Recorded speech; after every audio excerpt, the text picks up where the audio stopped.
The MiG-21MF, the best MiG in War Thunder. And I'm not being hyperbolic either. The only competitor might be the MiG-21 SMT, but that's because they are basically the same plane. The history of the MiG-21 is very long, and that will probably deserve a full video treatment of its own, so I will just briefly summarize here. The MiG-21 first flew in 1955 and is a Mach 2 plus interceptor of the Cold War. It was on the Soviet side of a rash of planes designed around a doctrine of nuclear-capable high-altitude bombers, such as the B-52, Avro Vulcan, and Tu-95. The planes made to intercept them, such as the F-104 Starfighter, the F-4 Phantom, and of course the MiG-21. The earliest MiG-21 in game is the MiG-21 F-13, which is a first-generation MiG-21. This is of the generation that first came out in around the mid-50s. The MiG-21MF is a second-generation MiG-21, born of the need for an update in the early 70s.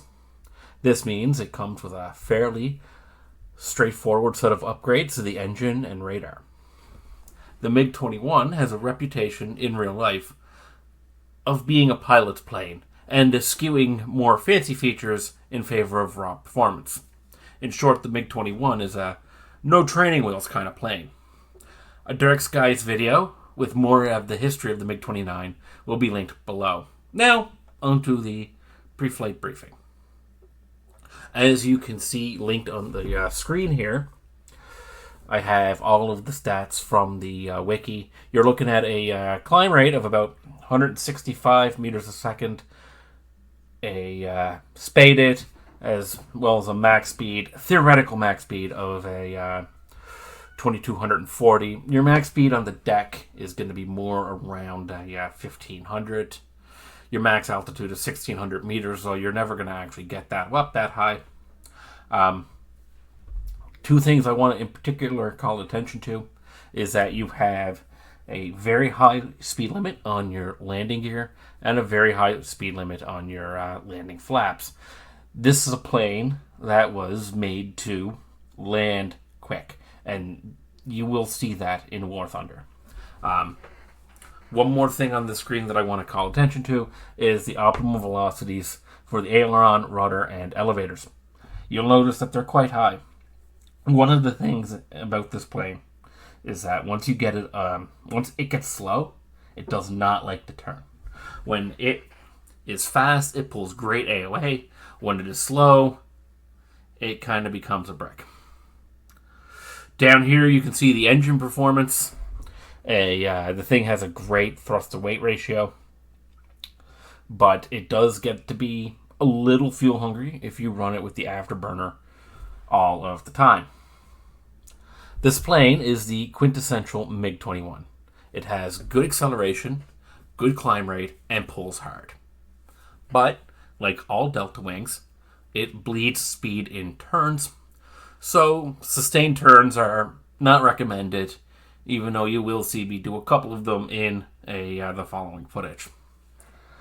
However, because of its strong acceleration, this plane is a lot more forgiving than most Delta Wings if you do lose your speed. The main armament is 4 R-60s. These are excellent short-range dogfight missiles for its BR, which is 10.3.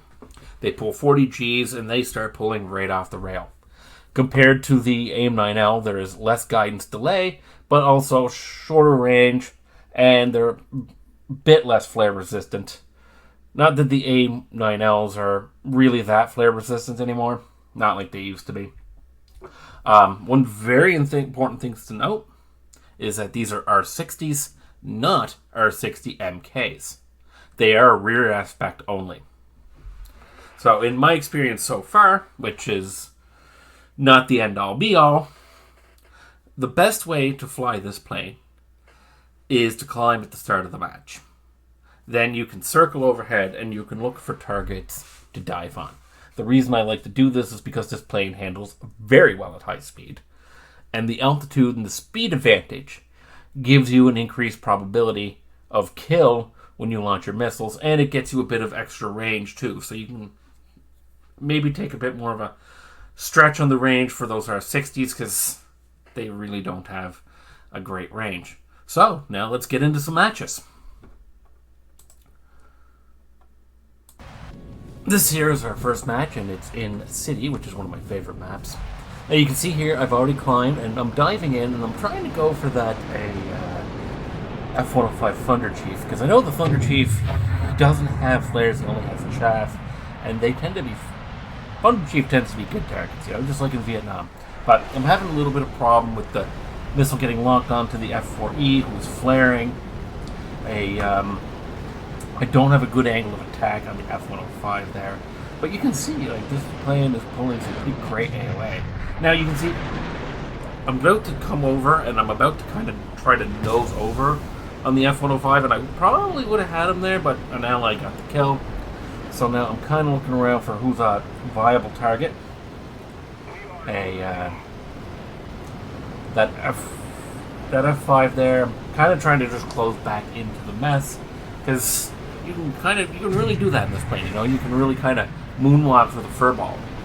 I'm going in for the F5 here, trying to get a shot off on him, but I was having a problem yesterday with my missiles just seeming to kind of lock everything. And now this A10 here is the one you want to watch, because you see I got the radar lock. I can't get the front spec lock, so I ended up taking the head on instead. I took it head on with an A10 in this plane. The gun in it is actually not bad. It doesn't have great ballistics, but it does have decent power, or at least used to. But as you can see from the head on, he critted me, and there's damage to the engine, specifically damage to the front intake. And this is where the plane kind of really starts to struggle, so I know I'm losing power. I'm probably not going to live, so I kind of just start, launching missiles off just to see what I can get. There's an F5 here, no good shots. Someone in a minute there is going to come in and steal that A10 away, so I only end up getting the assist on that. Again, this shot here, I didn't realize it until I watched the video, but it was tracking, and then I almost team killed the speed, because he was kind of flying right in front of my missiles there. But luckily I didn't. I wasn't intentionally trying to. Yeah, you can see that because of the damage to the engine, it's kind of becoming a pig in maneuvers, and at this point I've accepted that I'm kind of a sitting duck. You'll see in a minute where it just completely loses power for good. Yeah, no good angle on that F5. That R30 would not make that shot in a million years. It's too long, too far away, and he's going up, and ally gets the kill. You can see here I'm trying to go up and over one of the buildings. I absolutely love the map City, because I find that the city setting creates a very exciting and dynamic environment. There's an F8E here coming in for the kill. But he kind of veers off. For a moment there I thought he was kind of trying to get a gunshot, and he didn't. But yeah, you can see where there's just no power left. So now on to the second match. Alright, on to the second match here. This match here is a pretty quick one, but a pretty exciting one. You can see that here that I've already climbed up to about 12,000 feet, or 12,000 meters, and one thing this plane does very well is it climbs, and I like to climb with it because it makes getting kills with the missiles easier, like I said before. Now you can see here that I've got two planes up here with me, but I can't see what they are. This guy here, well, I can't tell what he is yet, but he still looks like he might make a good target. It ends up being an F-104, and he kind of whips right by me here. F-104, very fast. Probably actually a little bit faster than me. I'm trying to get my nose up on him here, but this one I'm pretty sure is just not meant to be. See, yeah, too much angle. Bad shot, too much angle pull.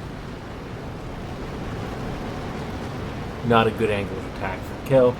But I might be able to get another shot off here, even though he is moving away from me a little bit, so it might be a little trickier, and we get the crit. And we get the kill. Now I'm coming in here, I'm looking for either the F-104 or the AV-8A. Now the problem with going for the AV-8A is that he's got a ton of flares. I might have a good shot on that F-104 there, but I think it's too far. The AV-8 is... That AV-8 would have been probably the better shot, going for the guy killing ground targets, but I've already kind of had it in on the F-104, and of course I ate a missile straight up my own tailpipe. But it was a 2-kill game, and it was a short and pretty fun game, so I thought I'd show that one anyway. So, I hope you enjoyed the video, and have yourself a great night.